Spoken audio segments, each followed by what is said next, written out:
Desejo saudar os amados irmãos e todos os nossos ouvintes e aqueles também que nos veem pela televisão, pelo YouTube, onde estiverem, em vossas casas, Deus possa vos abençoar. Neste dia, gostaríamos de nos debruçarmos sobre algumas passagens da Palavra de Deus, mas antes gostaria de orar convosco. Senhor, queremos te agradecer este momento, queremos te agradecer a oportunidade que nos dás, Senhor, de mais uma vez podermos escutar a tua palavra. Ela é lâmpada, Senhor, para os nossos pés, ela é luz para o nosso caminho, ela nos dá graça e força e sabedoria para te podermos amar, podermos servir, podermos fazer a tua vontade. Senhor, ao estudarmos a tua palavra nesta hora, sê conosco, ilumina as nossas mentes, os nossos corações, Senhor, sejam voltados para ti e pedimos que o teu Espírito glorifique o teu nome em cada um de nós. Em nome de Jesus te pedimos e te agradecemos. Amém. Amém. Nós estaremos hoje falando sobre o tema qualidades virtuosas. Qualidades virtuosas. Estamos num mundo virtual, mas não estaremos falando sobre qualidades virtuais, mas qualidades virtuosas. Qualidades que vêm do Espírito de Deus. Qualidades que vêm da virtude de Deus. Podemos lembrar aquela passagem de Atos dos Apóstolos, capítulo 1, verso 8, que Lucas prefaz as palavras de Jesus, ou diz as palavras de Jesus, que foi promessa que Cristo fez à sua igreja, que um dia o Espírito Santo desceria sobre o seu povo e revestiria o seu povo de virtude. Algumas traduções bíblicas falam de virtude, outras falam de poder. Virtude, capacidade de operar. Neste caso, operar pelo Espírito Santo. Então, é esta virtude, é acerca destas qualidades, das virtudes de Deus na nossa vida, que iremos falar convosco neste estudo bíblico. E gostaria que abríssemos a palavra do Senhor na segunda epístola de Pedro, capítulo 1, dos versos 3 ao verso 11. Verso 3 diz assim: visto como o seu divino poder nos deu tudo o que diz respeito à vida e piedade, por meio do conhecimento daquele que nos chamou pela sua glória e virtude, pelas quais ele nos tem dado grandíssimas e preciosas promessas, para que por elas fiqueis participantes da natureza divina, havendo escapado da corrupção que pela concupiscência há no mundo. Verso 5. E vós também, pondo nisto mesmo toda a diligência, acrescentai à vossa fé a virtude, e à virtude a ciência, e à ciência a temperança, e à temperança a paciência, e à paciência a piedade, e à piedade o amor fraternal, e ao amor fraternal a caridade. Verso 8. Pois essas são as qualidades que precisam ter. Se as tiverem, as qualidades, se as tiverem e fizerem com que elas aumentem, porque se em vós houver e abundarem estas qualidades, não vos deixarão ociosos nem estéreis no conhecimento de nosso Senhor Jesus Cristo. Pois aquele em quem não há estas qualidades é cego, nada vendo ao longe. Gostaria que os amados sublinhassem esta frase, nada havendo ao longe, havendo-se esquecido da purificação dos seus antigos pecados. Verso 10. Portanto, irmãos, procurai fazer cada vez mais firme a vossa vocação e eleição, porque fazendo isto, nunca jamais tropeçareis. Porque assim vos será amplamente concedida a entrada no reino eterno de nosso Senhor e Salvador Jesus Cristo. Esta é uma palavra, amados, maravilhosa, em que Pedro, nestes poucos versículos, ele engloba uma série de questões de extrema importância ligadas à nossa salvação, ligadas à virtude de Deus na nossa vida, à manifestação do Espírito Santo na nossa vida e ao fruto que nós devemos dar na nossa fé. Convictos da salvação é o primeiro ponto que eu gostaria de abordar aqui. Perceber a mente de Pedro. Um homem simples, pescador, mas agora convicto, neste momento em que ele está escrevendo esta epístola, já é um homem convicto. Nós sabemos um pouco da história de Pedro, não é? Dos seus altos e baixos, das suas afirmações, por vezes repreensíveis até, mas agora é um homem convicto da verdade de Jesus, da verdade de Cristo. Foram quebrados os mitos, foram quebrados dogmas na sua vida e na sua conduta. Sabemos que Pedro, ele tinha uma das suas convicções, era a questão da circuncisão e outros princípios de fé judaica, da lei judaica, que ele dificilmente ele se desprendeu e foi repreendido várias vezes, mas por Paulo, uma vez, a Bíblia menciona isso. Mas ele agora está convicto. Esses dogmas foram já vencidos na sua vida. Tradições nocivas ao Evangelho foram despidas de Pedro, como a circuncisão, a superioridade judaica nos planos da salvação. Já se tinham passado 30 anos da afirmação de Atos 4:13. Atos 4:13 dizia que foi dito acerca dos apóstolos que eles eram homens iletrados e incultos. Foi dito isso a Pedro e palavras ditas a Pedro e a João. Já se tinham passado cerca de 30 anos destas palavras. Agora Pedro está vivendo numa outra dispensação do Espírito Santo, numa outra dispensação do entendimento das coisas de Deus, quando ele escreve estas palavras na sua epístola. Pedro tinha aprendido muito desde dessa data. Podemos dizer que ele se converteu. Lembram-se das palavras de Jesus em Lucas capítulo 22 e verso 32, quando disse a Pedro: quando te converteres.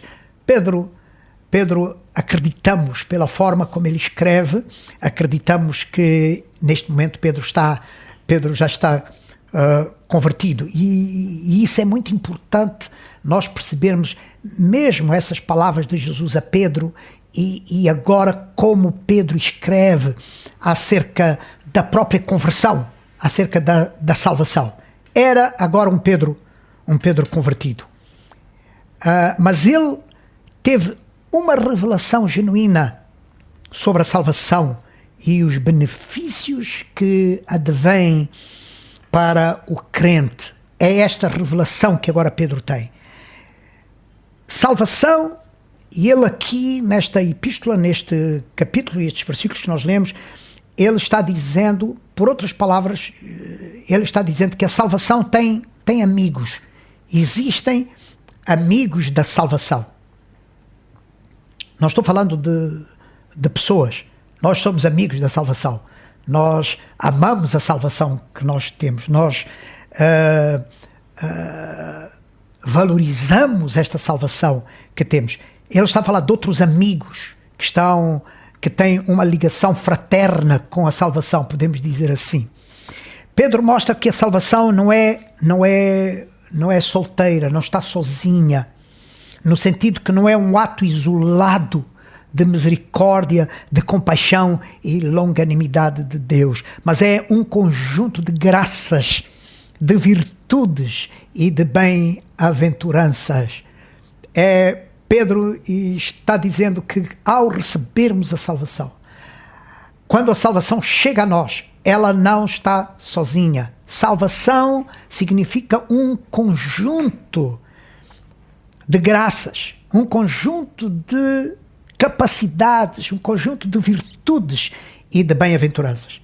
Por isso o escritor de Hebreus disse em Hebreus 6:9: mas de vós, ó amados, esperamos coisas melhores, coisas que acompanham a vossa salvação, coisas que acompanham a vossa salvação. Mais uma vez eu digo, a salvação não está sozinha.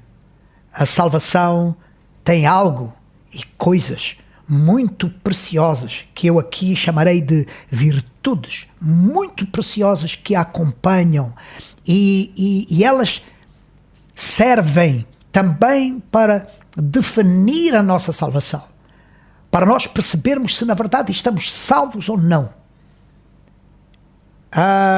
Estas virtudes que acompanham a salvação são um termômetro da nossa própria salvação. Elas existem em nós, elas estão em nós, elas se manifestam através de nós ou não.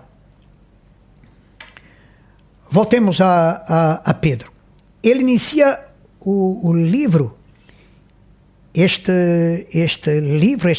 segunda epístola, ele inicia elevando a salvação e falando acerca deste conjunto de virtudes que a acompanham. Vamos falar de algumas virtudes. Aqui mesmo no capítulo 1 e no verso 3.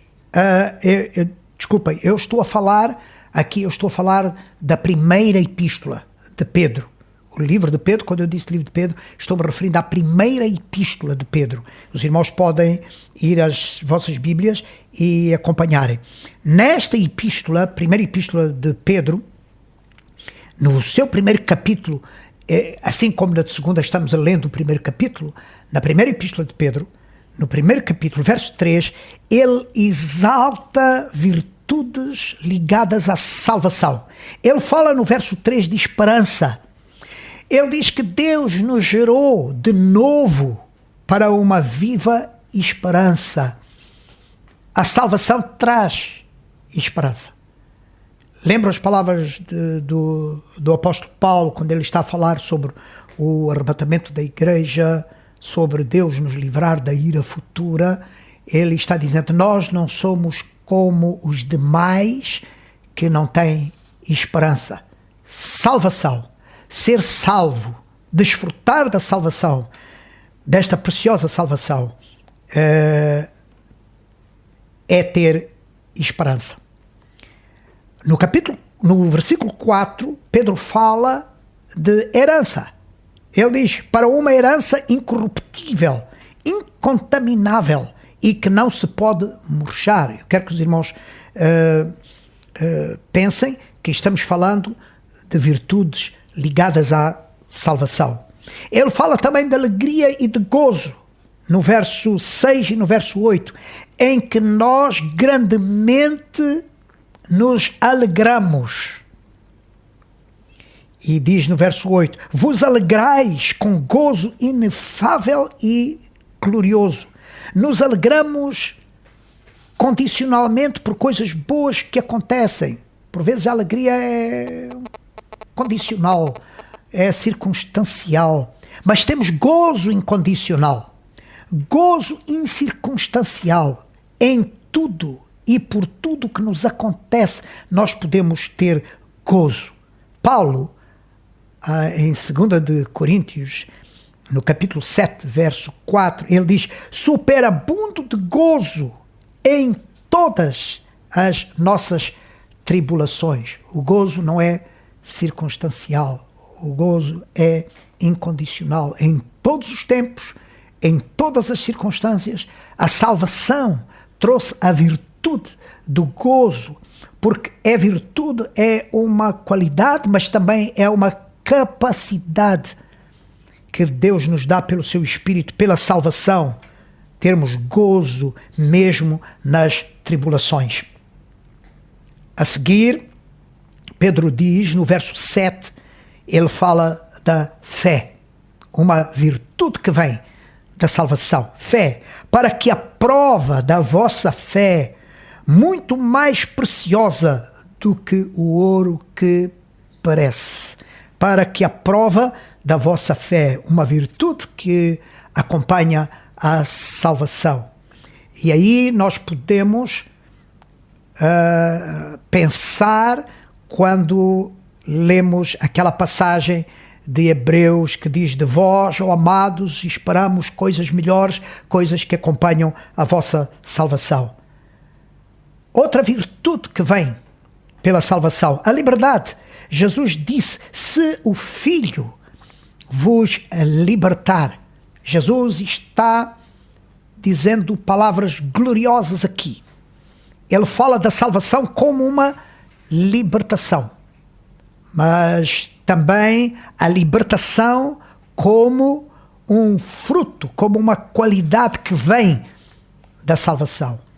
Ou seja, durante o nosso viver, muitas formas de nos aprisionar, muitas formas de opressão, de tensão na nossa vida, virão após a liberdade da salvação. Virão situações difíceis na nossa vida que nós precisamos de ser livres delas. E Pedro está dizendo que a liberdade é uma das virtudes que depois da salvação a acompanha. Louvado seja o nome do Senhor. Livres não só do domínio do pecado, mas de tudo o que nos prende à velha natureza. No capítulo 2 e verso 16 diz: considerando que sois livres, vivei como servos de Deus. Virtudes também que Pedro aponta no capítulo 1 da sua segunda epístola, agora na segunda epístola, capítulo 1, verso 2, ele diz graça e paz. Eu repito, 2 de Pedro, capítulo 1, verso 2. Pedro, o mesmo Pedro, ele diz que graça e paz vos sejam multiplicadas pelo conhecimento de Deus e do Senhor Jesus Cristo. Graça e paz. Virtudes que acompanham a salvação.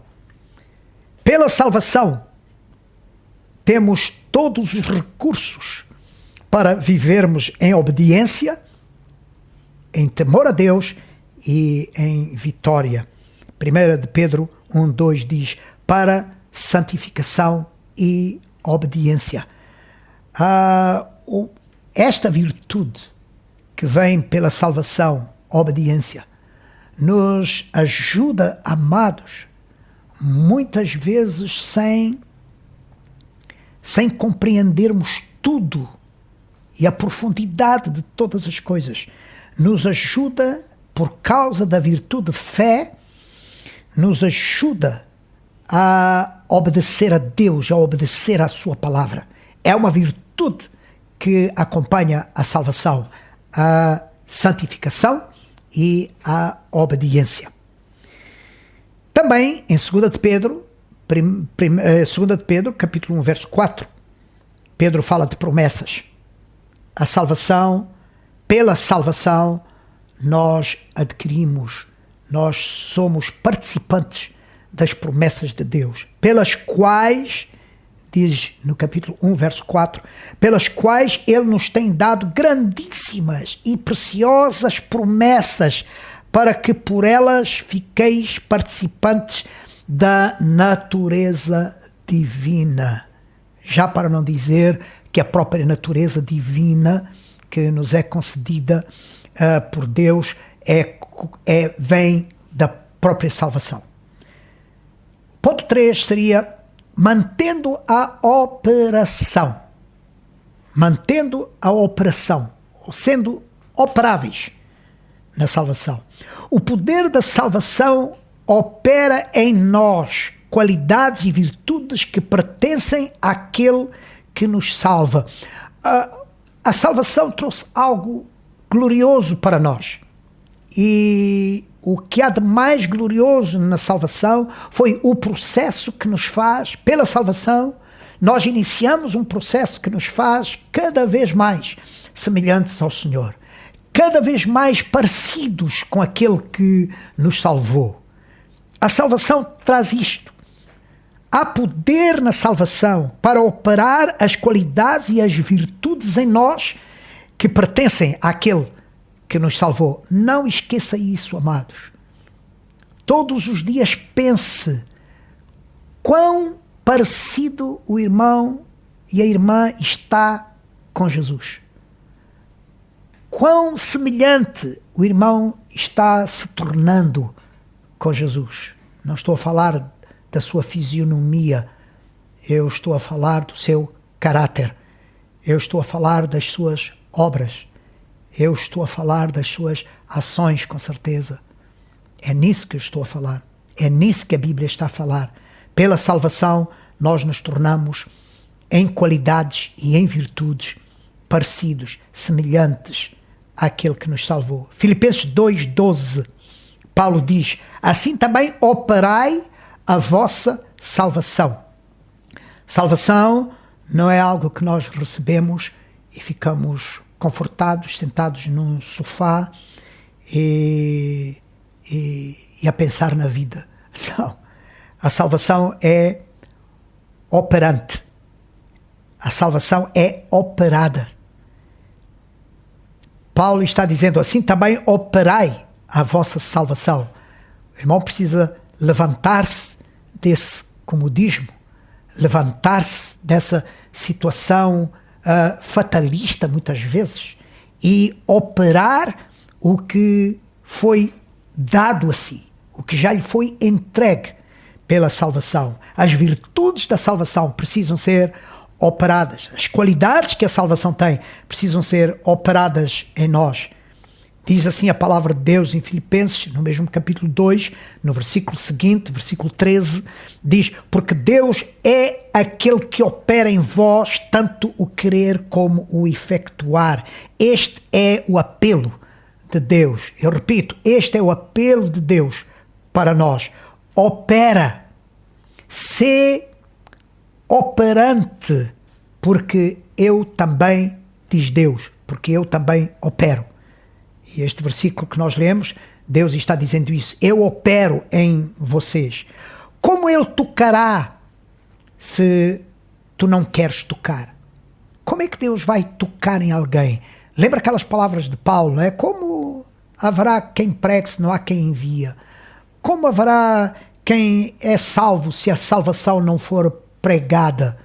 Como acontecerá que as pessoas serão libertas se não houver quem anuncie a mensagem da libertação, a mensagem da salvação? Como é que Deus vai tocar se tu não queres tocar? Deus opera através de quem neste mundo, nesta terra, no meio da tua família? Deus opera através de quem? Não será através de nós? A Bíblia não diz que somos cooperadores dele? Então nós, pela salvação, recebemos virtudes operantes. Como é que ele andará se nós não nos quisermos mover? Como ele falará se nós nos silenciarmos? Como é que Deus se expressará se nós nos encobrirmos? Como é que ele se expressará? Como é que o mundo poderá perceber que este Deus é um Deus de amor se não houver em nós essas expressões, essas qualidades, essas virtudes e essa operação? 2 de Pedro 1,5 diz: e vós também pondo nisto. Vós também pondo nisto. Nisto o quê? Na salvação. coisas que acompanham a vossa salvação, como nós já referenciamos de Hebreus 6:9, coisas que acompanham a vossa salvação. Pondo nisto, Pedro passa a exortar acerca da nossa parte, da minha parte, da tua parte nesta salvação. Qual é a nossa parte nesta salvação? Não para sermos salvos, mas para mantermos a salvação em nós, para operarmos nessa salvação.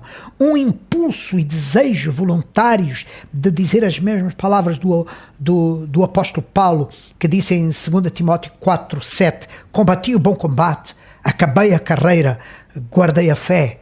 Aqueles que operam na salvação, um dia com certeza poderão ter ou poderão proferir estas mesmas palavras com certeza. Pedro menciona operações da salvação. Verifica se existem na tua vida, mas também no teu viver. Nós precisamos fazer sempre esta avaliação, se esta operacionalidade da salvação existe na minha vida, existe no meu viver. Paulo fala sobre o nosso sacrifício vivo, apresentado a Deus. Estas são qualidades desse sacrifício. Usando diligência. Vem no início, mas poderia vir no fim, nesta passagem que nós lemos. Pedro poderia ter dito, façam tudo isto, mas com diligência. Mas Pedro fala no início, com diligência. A diligência é o desejo de fazer rápido, de fazer com o tempo que eu tenho, de usar o tempo que eu tenho e não deixar para amanhã o que eu posso fazer hoje. Com diligência. Façam tudo isto, mas façam com diligência. É o motor de arranque. Fazer com interesse, fazer com dedicação, fazer com esforço. Por isso vem a palavra acrescentai. Coloquem por cima do que vocês já têm, coloquem isso por cima. O quê? Fé, que é convicção. Virtude, que é eficiência. Ciência, que é conhecimento, racionalidade e sabedoria. São palavras do apóstolo Pedro. Temperança, que é moderação, domínio próprio. Paciência, que é calma e perseverança. Piedade, estar bem com Deus, mas ter também compaixão. Amor fraternal, amizade, afeição. Está em Filipenses 2:1 e 1 Pedro 2:2. Caridade, aqui caridade, muitos interpretam por amor, mas caridade é um amor prático, é um amor que faz obras. Então, nós temos fé, Pedro está falando sobre fé, virtude, ciência, temperança, paciência, piedade, amor fraternal e caridade. Estou terminando. Ter e aumentar, palavras de Pedro, no versículo 8. Pois essas são as qualidades que precisam ter. São qualidades que nós precisamos ter. Se as tivermos e fizermos com que elas aumentem, não vos deixarão ociosos nem estéreis no conhecimento de nosso Senhor Jesus Cristo. Jesus disse, quem está em mim produz fruto. Está em mim, eu em vós, e vocês produzirão fruto. Pedro está falando algo que é tão sério. Se elas estiverem em vocês, estas virtudes estiverem em vós, mas não só, se elas aumentarem, não vos deixarão ociosos, não ficarão sem fazer nada. Algo aparecerá da parte de Deus para nós operarmos, para nós fazermos. Isto é maravilhoso. Nem estarão estéreis. Muitos dos que dizem, eu não tenho nada para fazer, ninguém me dá nada para fazer. Atenção com estas palavras de Deus. A palavra está dizendo que se as virtudes estiverem em vós, verifiquemos se estão estas virtudes em nós. Porque a palavra de Deus é clara na ordem das coisas. Ela diz, vocês querem deixar de estar ociosos, vocês querem deixar de não ter nada para fazer. Então verifiquem se essas virtudes estão em vocês. Havendo essas virtudes em vós, não vos faltará coisa para fazer. não vos faltará ministério, não vos faltará coisas para realizar no reino de Deus. Louvado seja o nome do Senhor. Penetramos em Cristo quando possuímos essas qualidades. Eu repito, penetramos em Cristo quando possuímos essas qualidades, porque são as suas próprias qualidades. João 15:3. Se vós estiverdes em mim, eu já referi estas palavras, e as minhas palavras em vós, penetramos no Senhor quando nós operamos, quando nós temos estas qualidades vivas e operantes em nós. Está em mim e eu em vós, como a vara de si mesmo não pode dar fruto se não estiver na videira, assim também vós, se não estiverdes em mim. Eu sou a videira, vós as varas, quem está em mim, eu nele, esse dá muito fruto, porque sem mim nada podeis fazer. Eu faria aqui uma pergunta: se ele está em mim e eu estou nele, quem é que está de fora e quem é que está de dentro? Esta é uma palavra muito profunda de Jesus. Se vocês estiverem em mim e eu estiver em vós, ficamos a pensar quem é que está dentro e quem é que está fora. O que Jesus está a dizer é que as coisas acontecem simultaneamente. Ele me domina. E quando eu me manifesto, ele é visto. Ele é reconhecido. Quando eu me manifesto com as suas próprias virtudes, com as virtudes desta salvação. Quando estas virtudes acontecem em nós, existem 3 passos que eu gostaria de dar aqui. O primeiro é que nós entramos nele. Segundo, é que nós passamos a conhecê-lo melhor. Terceiro, nós nos tornamos como ele. Entramos no Senhor, conhecemos a ele melhor e nos tornamos como ele. E Pedro diz: vocês não estarão ociosos nem estéreis, não estarão inativos, não estarão inoperantes, não estarão desocupados. Vocês serão úteis, vocês serão ativos, vocês serão necessários, vocês estarão ocupados. Pedro diz: nem estéreis, inúteis, nus, incapazes, improdutivos. Mas vocês estarão frutíferos, ou serão frutíferos, construtivos, criativos, trabalhadores. E Pedro termina dizendo: e com essas virtudes em vós, elas vos protegerão de tropeçar. Palavra tão importante, está no verso 10. Portanto, irmãos, procurai fazer cada vez mais firmes a vossa vocação e eleição, porque fazendo isto nunca jamais tropeçareis. O irmão não quer, com certeza, tropeçar na fé. O irmão, com certeza, não se quer embaraçar na fé. Verifique se essas virtudes estão operando na sua vida. Temos entrada amplamente concedida no reino dos céus, termina Pedro, porque assim vos será amplamente concedida a entrada no reino eterno de nosso Senhor e Salvador Jesus Cristo. Este é o privilégio da perfeita união entre Cristo e a sua noiva e a igreja, Efésios 5:30, porque somos membros do seu corpo. O mistério de Paulo, falado em Efésios 5:32, grande é este mistério, digo, porém, a respeito de Cristo e da igreja. Com tudo isto, Pedro quer dizer que a salvação não é somente um passaporte para o céu, para a vida eterna, mas é um salvo-conduto, é uma autorização para vivermos na terra de forma frutífera.